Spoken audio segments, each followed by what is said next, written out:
कोटि नमन।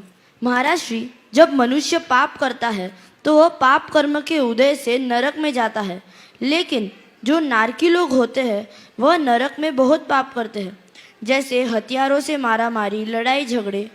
तो वह लोग नरक से बाहर कैसे आ जाते हैं? उनको तो हमेशा नरक में ही रहना चाहिए। बहुत अच्छा सवाल है और पहली बार किसी ने नरक को इस संदर्भ में देखा है। पाप कर्म के परिणाम स्वरूप नरक जाते हैं और नरक में मार काट करते हैं। समझ गए? तो देखो, नरक का प्रयोजन दो है,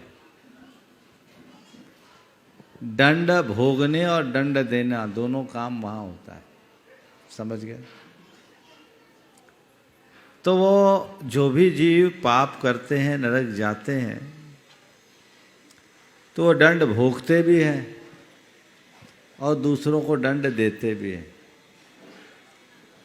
तो वो दंड देने का काम कर रहे, दंड भोगने का काम कर रहे, पाप भोग लेते हैं, तो उनका जो दंड देने वाला काम है वो ख़त्म हो जाता है।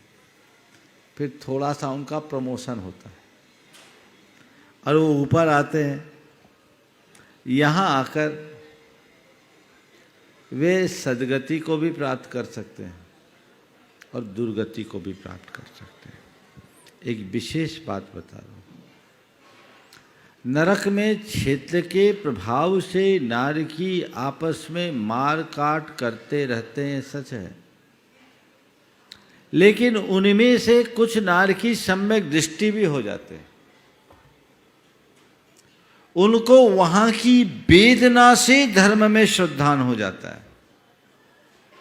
ज़्यादातर नारकी तो वहाँ की मार काट से पीड़ित होते हैं, दुखी ही होते रहते हैं और एक दूसरे से मार काट में लगे रहते हैं। लेकिन कुछ कुछ नारकियों के हृदय में एक भावना जगती है कि आखिर इस दुख की वजह क्या है।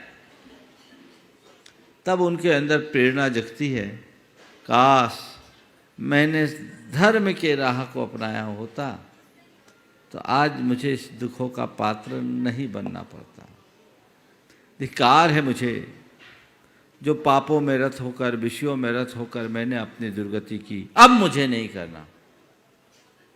तो ये उसकी अंदर की परिणति को बदल देता है।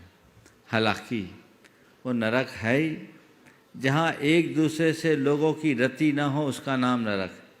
समझ गए? तो क्षेत्र के प्रभाव से वो मार काट के कर्म में लगते हैं। तो जैसे मैंने पहला वाक्य दिया, बताया, नरक में दंड भोगने भी जाते हैं और दंड देने भी जाते हैं। तो वो क्रम उनका चलता रहता है। जो दंड देता हो, ऐसा भी नहीं कि कुछ दंड देने वाले नारकी, कुछ दंड भोगने वाले नारकी, नहीं। वहाँ तो चक्र चलता ही रहता है, अलग अलग ग्रुप नहीं है।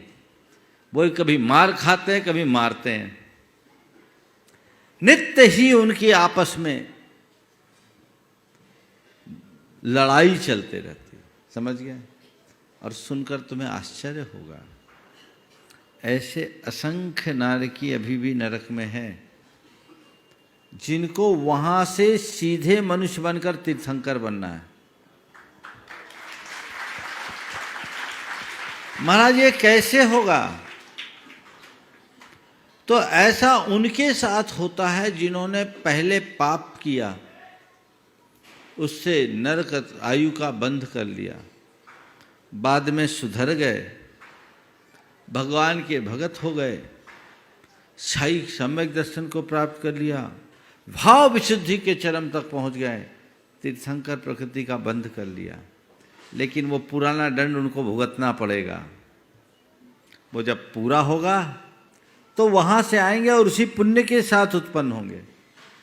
तब यहाँ उनका वो पुण्य फलेगा, तब तीर्थंकर बनेंगे। जैसे राजा श्रेणिक, कहानी पता है राजा श्रेणिक की? पता है क्या किया था उसने? नहीं मालूम? उन्होंने मुनिराज पर उन्होंने शाप डाला था। मुनिराज के ऊपर उपसर्ग किया था। उससे उसने नरकायु का बंध किया। बाद में उसको पश्चाताप हुआ, सुधर गया, भगवान महावीर की शरण में आया, उसका जीवन बदल गया, तीर्थंकर प्रकृति का बंध कर लिया, पर नरक से नहीं बच पाया, आज उसे नरक में दुख भोगना पड़ रहा है। लेकिन उस दुख को भोगने के बाद वापस उसका पुण्य आएगा और वो तीर्थंकर होगा। समझ गए ये क्रम? नमस्ते नमस्ते।